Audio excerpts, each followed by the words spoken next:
Boa tarde, senhoras e senhores. Hoje é 18 de agosto de 2025. São 15 horas. Senhoras e senhores, por várias vezes o Blog da Cidadania disse aqui que seria perfeito e que até tinha grande possibilidade de acontecer de o julgamento do Bolsonaro acontecer nas cercanias do 7 de setembro. E eu cheguei a me impressionar ao ver a informação de que o Alexandre de Moraes marcou esse julgamento para um período que vai coincidir com um dia importante para a nação, mas que Jair Bolsonaro tornou infame com a sua língua infame em 7 de setembro, que ficarão imortalizados na história do Brasil como datas infames, que é uma data pátria, uma data nobre, que ele transformou em data infame. Seja como for, o julgamento começa no dia 2, mas a condenação do Bolsonaro deve acontecer entre 7 e 12 de setembro. Seja como for, o Bolsonaro estará sendo julgado no 7 de setembro. E a condenação existe até grande chance de... Não vai ser no dia 7 porque é feriado, não é? E aí nós temos que descontar sábado e domingo e tal, mas vai ser ou um pouquinho antes ou um pouquinho depois, o que significa que vai ser no período do 7 de setembro. E ele vai passar esse 7 de setembro respondendo pelos crimes que ele cometeu, em grande parte, no 7 de setembro. Isso acontece justamente no momento em que o Brasil reage com força e decisão contra os ataques de Donald Trump e da família Bolsonaro e do traidor mor da nação brasileira, Eduardo Bolsonaro, o 03. É nesse momento que o Alexandre de Moraes dá um recado que, como disse um colunista, o Reinaldo Azevedo, é para o Trump ouvir e para a família Bolsonaro chorar. Por quê? Eu só vi o título da matéria do Reinaldo, mas eu posso dizer para você o seguinte: o recado foi através de uma entrevista ao The Washington Post, um dos maiores jornais do mundo, um jornal da capital federal dos Estados Unidos e que, evidentemente, está todos os dias na mesa de Donald Trump, e ele vai ver o recado de Moraes de que não existe a menor possibilidade de o Brasil se dobrar a ele. Ele pode vir com lei Magnitsky, ele pode vir com a quarta frota que ele está mandando para cá, não a quarta, mas alguma frota, está mandando uma missão militar para ver se intimida aqui a região sul-americana, não é?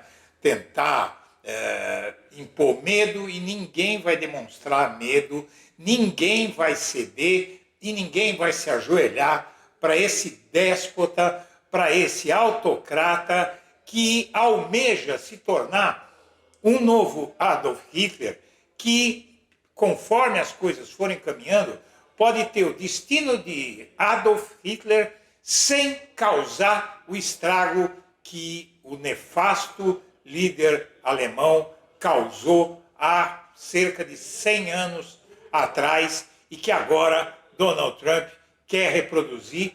Inclusive, isso fica muito claro devido às relações íntimas dele com o neonazismo. Então, senhoras e senhores, vamos assistir a essas informações em um momento de bastante alegria para o país, porque nós estamos nos erguendo diante do mundo como uma nação soberana que não vai se ajoelhar nem para Trump, nem para Bolsonaro, como eu sempre digo, nem para Thanos, nem para Galactus, nem para ninguém. O Brasil é uma nação soberana, altiva, que vai defender o seu direito de trilhar os caminhos que o nosso povo escolher, como escolheu em 2022 e como vai escolher no ano que vem. Para onde o povo brasileiro quiser que esse país vá, ele vai. e não haverá golpista que vai mudar isso. Senhoras e senhores, vamos em frente. Se você puder fazer uma doação via Pix, os códigos estão na tela, e qualquer valor, minha amiga, meu amigo, ajuda a gente para a gente poder fazer um canal melhor para você. Vista ao jornal americano Washington Post, o ministro Alexandre de Moraes disse não se intimidar com as medidas do governo Trump de impor tarifas de 50% sobre produtos brasileiros, de revogar o seu visto de entrada no país e incluí-lo no rol de sancionados pela lei Magnitsky. Vamos ver aqui, o título da reportagem está aí no telão. O juiz que se recusa a se inclinar, a se dobrar à vontade de Trump. Nós faremos o que é certo. A reportagem já está traduzida no jornal O Globo. Está lá, o Alexandre diz que ele está preservando a democracia brasileira e que enquanto a Casa Branca diz que ele está destruindo. Mas ele deixou bem claro para o Washington Post que não existe a possibilidade de recuar 1 milímetro sequer. Diz que agiu sempre com base nas leis brasileiras e nas investigações. Diz que tudo que está sendo questionado pela oposição, ou mesmo pelos Estados Unidos, é resultado da escuta de 179 diferentes testemunhas, que ele já tomou mais de 700 decisões que foram todas corroboradas pelos seus colegas no Ministério, e diz que é um processo absolutamente legal. A sentença de Bolsonaro deve sair numa sexta. O país pode ter quase 72 horas de comemoração. Se não houver mudanças no calendário do STF, donos de bares, casas de eventos e até distribuidora de bebidas precisarão reforçar estoque. A condenação deve movimentar o comércio. Desculpa parecer meio ansioso, mas já tem alguém bebendo! Eu nunca serei preso. 38 anos de cadeia. Tô tranquilo.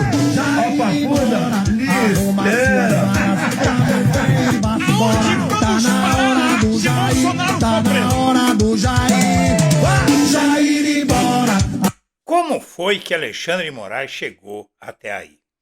Alvo dos Estados Unidos, Moraes manteve, desde o final de 2022, uma rede de aliados no país que garantiu a influência e a proteção de que ele precisaria para levar avante a providência inadiável e inabalável de punir os autores da tentativa de golpe para que ninguém tente de novo.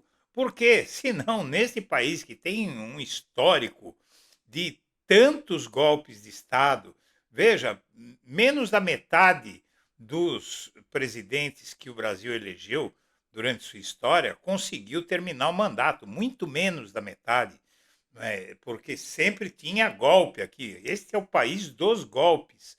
E agora nós estamos mantendo a democracia desde que a recuperamos em 1989, na verdade. Não foi em 1985, quando assumiu José Sarney, porque ele foi eleito pelo colégio eleitoral e aí não tem cabimento que a gente... Na verdade, ele assumiu em 86, não é?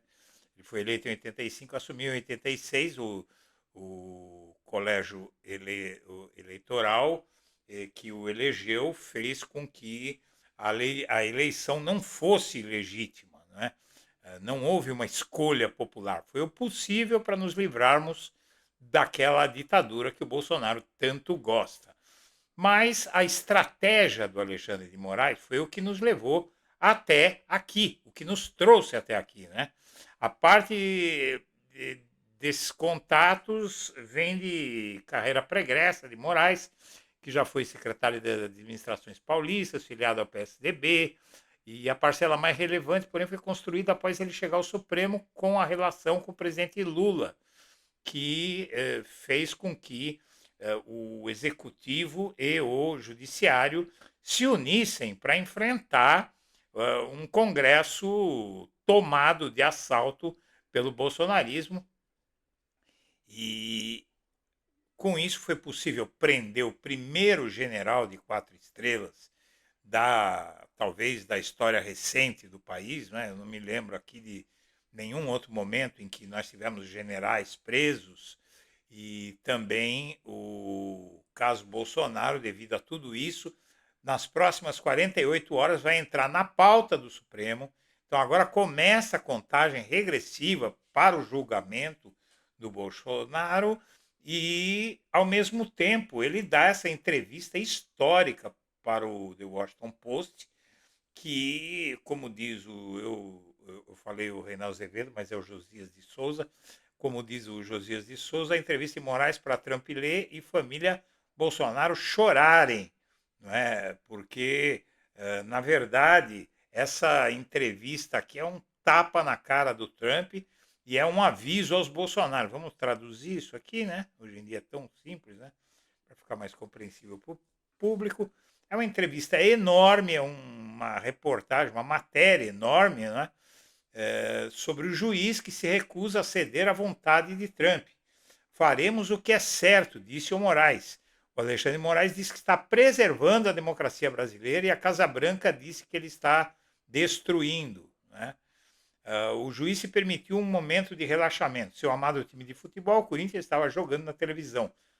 O jogo não foi particularmente bom, disse ele, mas foi uma distração útil das sanções americanas contra ele, das provocações de Elon Musk e das tarifas americanas impostas ao Brasil pelo Trump em resposta direta ao seu trabalho. O breve devaneio de Moraes do Supremo Tribunal Federal não durou muito. Seu celular começou a receber mensagens. Jair Bolsonaro, ex-presidente brasileiro que aguarda julgamento no próximo mês sob a acusação de liderar um violento plano de golpe, parece ter desobedecido a uma ordem de Moraes que o proibia de acessar as redes sociais. O juiz agiu imediatamente, ordenando unilateralmente que o político conservador mais popular do país fosse colocado em prisão domiciliar. O tribunal não permitirá que o réu faça de bobo o tribunal, né? Escreveu Moraes em sua decisão de 4 de agosto. O episódio relatado pelo juiz em entrevista exclusiva ao The Washington Post foi emblemático das regras de conduta de Moraes que nortearam sua carreira marcada por batalhas de alto risco com políticos e empresários poderosos. Nunca ceder, sempre escalar. Como jovem promotor, ele enfrentou a Prefeitura de São Paulo em uma ampla investigação de corrupção. Como ministro do Supremo Tribunal Federal, ele entrou em choque com Bolsonaro, Musk e outros luminares da direita global. Agora, seu oponente é ninguém menos que o presidente dos Estados Unidos. Descrevendo a acusação de Moraes contra Bolsonaro como uma caça às bruxas e sua campanha contra a desinformação online como um ataque à liberdade de expressão, Trump voltou toda a força do poder econômico e diplomático dos Estados Unidos contra o Brasil. Ele impôs uma tarifa de 50% sobre produtos brasileiros e seu governo revogou o visto de Moraes. O juiz não se deixou intimidar. Não há a menor possibilidade de recuar 1 milímetro sequer, disse Moraes ao The Post em uma rara entrevista de 1 hora em seu gabinete neste mês. Faremos o que é certo, receberemos a acusação, analisaremos as provas e quem deve ser condenado será condenado e quem deve ser absolvido será absolvido. É uma matéria muito ampla, bem ampla mesmo, e ficaria muito difícil ler tudo isso para você, o vídeo ficaria muito longo, mas os resumos estão por aí em todas as redes, né? Você já deve ter lido a essa altura, talvez até. O Flávio Dino, por sua vez, tomou uma decisão sobre a tragédia de Mariana para blindar Moraes da sanção. O ministro Flávio Dino decidiu hoje que ordens judiciais executivas de governos estrangeiros precisam ser homologadas no Brasil para ter eficácia. É o mínimo. Né? Aliás, não deveria ser necessário que isso fosse colocado em decisão judicial, simplesmente porque é uma questão de bom senso. Uma decisão de outro país não pode passar a vigorar imediatamente no nosso, como se nós fôssemos uma colônia. Mas o assunto aqui é este aqui. O cálculo do STF ao marcar o julgamento de Bolsonaro junto com o 7 de setembro. É isso. Basicamente é isso o que vai acontecer em algumas poucas semanas. O calendário estipulado para o julgamento de Jair Bolsonaro fará com que as sessões do julgamento dele sejam entremeadas pelas manifestações da direita e previstas para o 7 de setembro, que pode levar a um acirramento das tensões entre o bolsonarismo e o Supremo Tribunal Federal. Mas, de acordo com interlocutores de Cristiano Zanin, presidente da primeira turma, e do relator do processo, Alexandre de Moraes, nem a segurança do STF, nem os ministros consideraram a coincidência de datas um fator de risco. A prioridade para os ministros é encerrar o processo antes de outubro, para que o destino de Bolsonaro, muito provavelmente a condenação, já tenha sido traçado um ano antes da eleição em 2026. Embora não haja nenhuma regra específica sobre isso, Lula, por exemplo, foi condenado em segunda instância em janeiro de 2018 e preso em abril, 6 meses antes da eleição. Os ministros consideram que a antecedência de um ano, além de simbólica, proporciona uma margem de segurança. O cálculo leva em conta o fato de que uma das consequências da condenação criminal pelo Supremo é a inelegibilidade. Embora Bolsonaro já tenha sido declarado inelegível pelo Tribunal Superior Eleitoral em 2 processos, considera-se nos bastidores que há um risco de a decisão ser revertida depois que o ministro Cássio Nunes Marques, nomeado pelo ex-presidente, assumiu o comando da Corte Eleitoral em agosto de 2026. Isso é invenção do Globo, né? Eu tenho que dizer que isso é invenção do Globo, porque essa decisão já está no Supremo. Já foi feito recurso ao TSE e agora cabe ao Supremo decidir se aceita ou não reverter a inelegibilidade do Bolsonaro. Então é bobagem, é uma bobagem essa matéria. E essa colunista aí, ela é meio estranha, né? Vamos dizer assim. Embora hoje esse movimento não pareça provável, é uma esperança sempre mencionada na cúpula do bolsonarismo e até mesmo especulada reservadamente por integrantes do STF. Enfim, aqui é muito blá blá blá. Aqui o fato é que o julgamento está marcado junto com o 7 de setembro. Simples assim. E isso é uma bomba, é um fato histórico. Nós vamos ter o 7 de setembro de 2025 como data que o Brasil promoveu a sua segunda independência, a independência das metrópoles, não é? Dos países colonizadores.